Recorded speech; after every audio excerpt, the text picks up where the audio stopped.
As you will know if you follow politics, Rachel Reeves spends all her time talking about the need for the UK to follow her fiscal rules. But there is one fundamental problem with her claim, and that is that there are quite literally no such things as fiscal rules. All they are a set of guidelines created by her that she wants us to comply with to deliver what she has decided are the outcomes that she desires for our economy. Let's break this down. Labour and Conservative governments have created fiscal rules since 1997. Gordon Brown created the idea in that year because he wanted to prove that the incoming Labour government was going to be financially responsible, because he thought that is why people hadn't voted for Labour over the previous 18 years. Since then, we've had golden rules, sustainable investment rules, debt to GDP ratios, long-term targets, short-term targets, economic cycle targets, and all of them are different, and none of them have ever lasted. And that's because, first of all, they've all been made up to suit the convenience of the current Chancellor, whoever they might have been, and there have been quite a lot over that number of years, and they're only used to justify what the government wants to do anyway. There is, in fact, no single correct level of debt or deficit in the UK. As a matter of fact, the UK issues its own currency, so it can never run out of money, and yet fiscal rules imply otherwise, and fiscal rules ignore that fact, and so they are based in themselves on a falsehood that there is a shortage of money when the truth is there is not. The consequence is that at their very heart, fiscal rules are intended to achieve two goals. One is to prevent the government of investing in the things that we need, which is why we have an infrastructure crisis in the UK.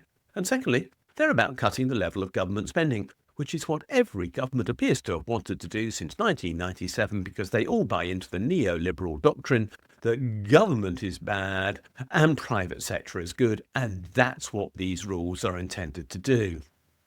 The fact is that fiscal rules pretend to impose discipline, but the truth is they are always suspended in a crisis, and they are always rewritten if the government can't meet the criterion they've set out in advance. In other words, these rules are about as flexible as a rubber band.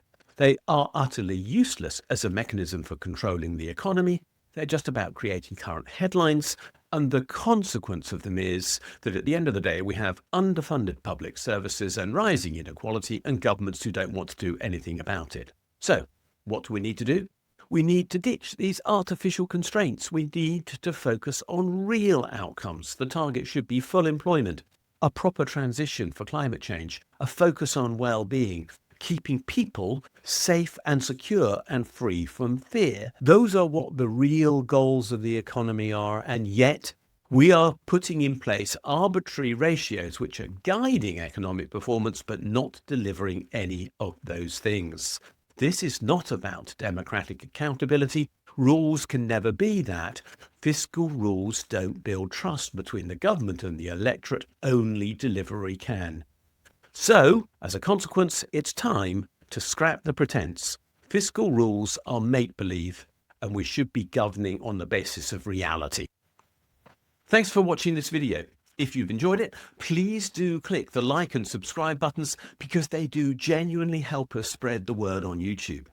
As importantly, could you have a look at the section below this video where it says more, and there you'll find a link to my blog. And if you follow that for the specific link to the blog entry related to this video, you'll find a transcript of this video and lots of other related material, plus a ChatGPT prompt that you could use to write a letter to your MP on the contents of this video, which will turn you into a campaigner, which will be a great thing to do. Finally, if you do appreciate the work we're doing, can you think about giving us a donation? If you'd like to do so, there's a link below, or you can find one on my blog where there's a Ko-fi button saying, please buy me a coffee. Thanks a lot, and we'll see you again soon.